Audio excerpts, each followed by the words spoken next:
wakati mwafaka pote pale ulipo, ambapo basi tunaingia kwenye sehemu. Kabla tuelekea kwenye sehemu ya bao la asubuhi, ningependa sana sana sana, na ninarejelea, ningependa sana uweze kusimama na Kitui katika hatua yake ya uratibu, kwenye hatua ya kununua transmitter yenye uwezo wa kurusha matangazo yake mbali na kwa njia nzuri yatakao tanua wigo letu na kuwafikia mamilioni ya watu kwa njia ya FM. Unafanya hivyo kwa kupitia barabara ipi? Unafanya hivyo kwa sababu inawezekana kupitia barabara ya kutoa kupitia njia ya paybill, ambapo ni paybill ya kwetu ni 625 625 ndio paybill ya kwetu. Baada ya kuweza kupata hiyo paybill ya kwetu, itakuagiza pale hivi, weka account namba ya kwetu ni 012450 85217800 au till number ni 4561468 kupitia mitandao yote ya kutuma pesa. Tunahitaji kupanua wigo letu na kuwafikia mamilioni ya watu kwa njia ya FM, na ndio maana tunakushirikisha mambo yetu, safari yetu, maisha yetu, tamaduni wetu na imani yetu. Sikiliza idhaa hii kwa vipindi bora, matangazo yenye tija, vile vile ukweli na burudani. Alafu mambo yanakuwa tu ni mazuri namna hiyo tu. Basi ukipata fursa unabaki una support maono ili tuweze kufikia matawi ya juu. Sasa kwenye hili la bao la asubuhi,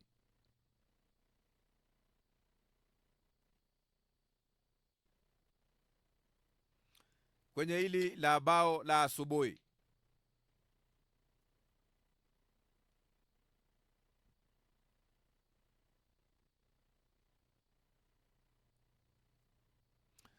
bao la asubuhi siku ya leo, msikilizaji, nazungumzia suala hili la mfariji wako, mtu ambaye ni mfariji wako, ambaye ametumwa kwa sababu ya kuweza kufariji tu.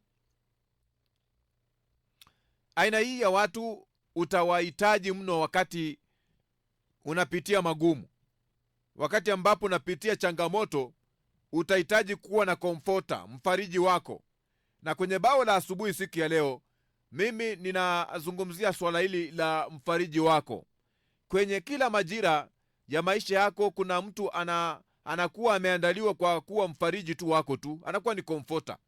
Mtu huyu anakuwa amepewa moyo wa kukuonea huruma ya kipekee, anakuwa na kamoyo ka huruma, ametumwa kwa sababu ya kukuonea huruma kwa yale ambao unaweza kuwa unakumbana nayo, changamoto ambao unaweza kuwa unakumbana nayo. Utakutana na mtu ambaye ni komfota, mfariji wako. Mtu huyu anakuwa amepewa moyo wa kukuonea huruma kabisa, na huwa yuko tayari kutumia muda wake kukufariji. Atatumia muda wake kukufariji.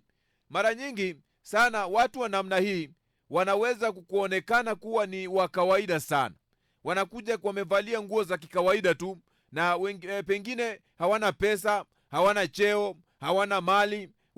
Unaweza kuwa unapitia changamoto, lakini hawa ambao wameandaliwa kwa sababu ya kukufariji wanaweza kuja wamevaa nguo za hawana pesa, hawana cheo, hawana mali, lakini anakupatia maneno ya kukufariji. Unachotakiwa kujua ni kuwa watu wa namna hii huwa hawajaletwa kukupa vitu. Your comforter hajaletwa kukupa vitu, ila wameletwa kukupa faraja ambayo wenye mali, pesa na cheo hawawezi kukupa. Ameletwa kukupa faraja. Watu hao wanaweza wasiwe na wewe kila siku.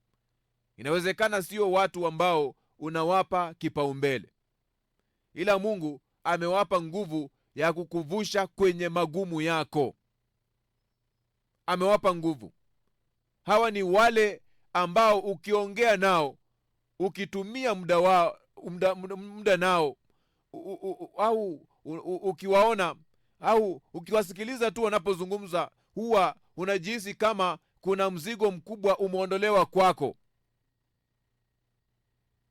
Changamoto ya watu wengi, huwa watu hawa unawasahau kabisa. Wakisha kusaidia kuvuka, hawa komfota hauwapi nafasi hata labda ukiwa kwenye changamoto, kwa sababu unaona ana story mingi tu, nilikuwa natarajia nipatie hii na hii na hii. Hasa vile vitu ambavyo vinakutatiza unatarajia wakupatie, na waweze wakupatie kwa sababu wao wamepewa nafasi ya kukufariji tu. Hata kwa sasa kwenye maisha yako kuna mtu wa namna hii ameandaliwa na ametumwa kwako, lakini unampuuzilia. Usikimbilie kutafuta msaada kwa wenye pesa, mali na vyeo. Muombe Mungu akufungulie macho ya rohoni, umuone mtu wa namna hii pia. Unamhitaji sana comforter, mtu ambaye amekuja kukufariji.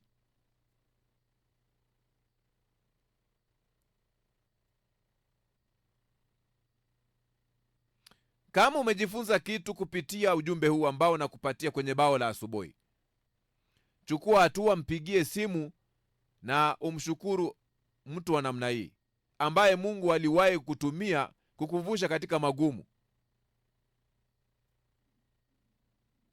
Maana comforter wengi, watu wa kukupa faraja, huwa wanapuuzwa na labda wakati mwingine kudharauliwa. Na hilo ndilo bao la asubuhi.